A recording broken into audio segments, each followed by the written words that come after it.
Well, ladies and gentlemen, welcome back to Boss Economics World, the only show that takes the dismal science of economics and turns it into a full-blown circus of absurdity. I'm your host, the one, the only, Captain Cashflow, here to break down the latest economic dumpster fire with all the subtlety of a sledgehammer smashing a piggy bank. Today, we're diving headfirst into the EU's grand plan to cozy up to India and the Asia-Pacific, all while dodging Uncle Sam's tariff tantrums.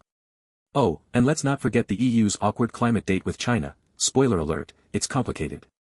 So, grab your popcorn, your spreadsheets, and maybe a stiff drink, because this is gonna get messy. Alright, folks, let's set the stage. The European Union, that bastion of bureaucracy and croissants, is in a bit of a pickle. Why?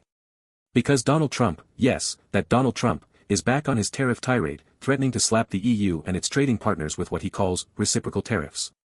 Translation: you tax my stuff, I tax your stuff harder, and we all end up poorer. Genius, right? So, what's the EU's brilliant counter-strategy? They're speed dating new trade partners faster than you can say, free market. And who's on their dance card? India, the Asia-Pacific, and, drumroll, please, China, the frenemy we all love to hate. But, oh boy, is this a Pandora's box of economic chaos, or what? Let's break it down, layer by layer, like a bad onion that makes you cry and question your life choices. First up, let's talk tariffs. Tariffs, the economic equivalent of throwing sand in your neighbor's sandbox because they didn't share their toys. Trump's latest tariff threats are straight out of the protectionism playbook, and they're hitting the EU where it hurts. According to Bloomberg, the EU is bracing for a potential 10-20% tariff hike on its exports to the US, which could cost the bloc upwards of 150 billion euros annually. Yep, that's billion with a B, folks.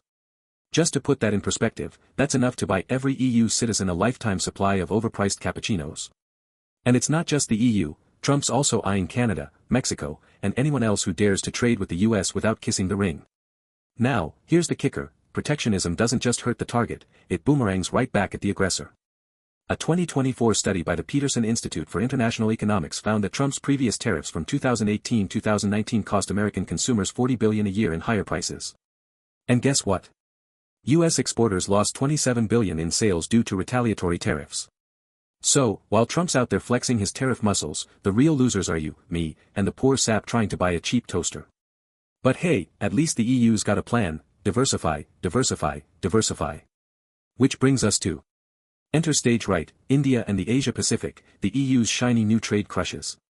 EU competition chief Teresa Ribera, bless her heart, went on Bloomberg TV and basically said, look, if the US is gonna play hardball, we're taking our toys and going to Asia.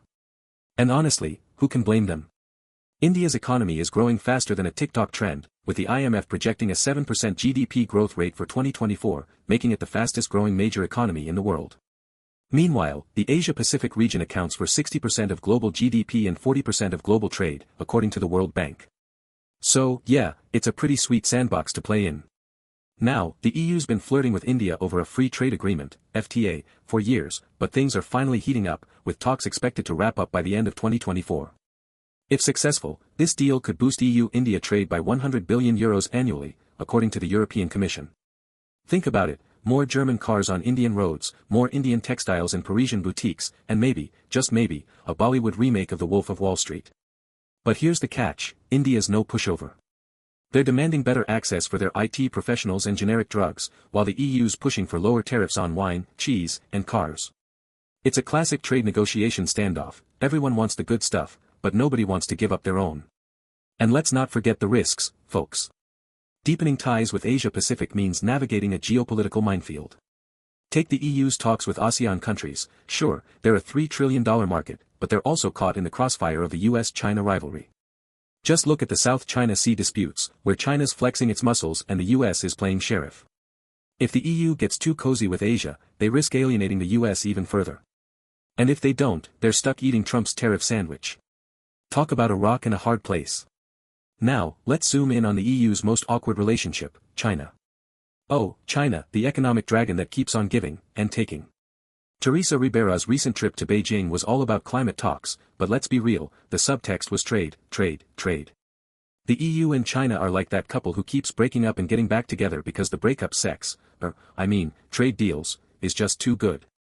But here's the problem, the EU's got a laundry list of complaints longer than a CVS receipt. First, there's China's industrial overcapacity. According to a 2024 report by the European Chamber of Commerce in China, Chinese overproduction in sectors like steel, solar panels, and electric vehicles, EVs, is flooding global markets, undercutting EU firms. Take EVs, China's BYD and NIO are selling cars cheaper than a Happy Meal, thanks to massive state subsidies. The EU's response? Slap a 37.6% tariff on Chinese EVs, effective July 2024, per the European Commission. China's counter-move? Threaten tariffs on EU pork and brandy. Ouch, that's gonna hurt the French and Spanish more than a bad Eurovision performance. Then there's the rare earths drama. China controls 90% of the global supply of rare earth magnets, critical for everything from wind turbines to iPhones, according to the US Geological Survey.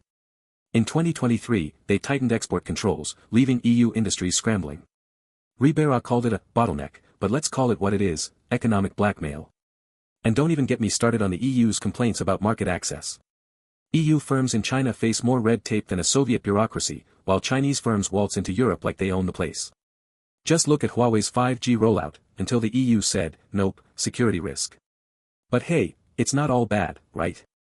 The EU and China are still talking climate, with an EU-China summit scheduled for late July 2025. Problem is, the EU's not exactly thrilled with China's emissions reduction pace. According to the Financial Times, China is still the world's top polluter, pumping out 12 gigatons of CO2 annually, more than the US and EU combined. The EU wants faster cuts, but China's like, chill, we've got until 2060 to hit net zero. Meanwhile, the EU's Carbon Border Adjustment Mechanism, CBAM, set to fully roll out in 2026, could slap tariffs on Chinese imports if they don't clean up their act. Talk about a climate trade mashup. Now, let's zoom out, folks, because this isn't just about the EU, India, or China, it's about the whole dang global economy. What we're witnessing here is globalization on life support, gasping for air as protectionism, geopolitics, and climate change take turns kicking it in the shins.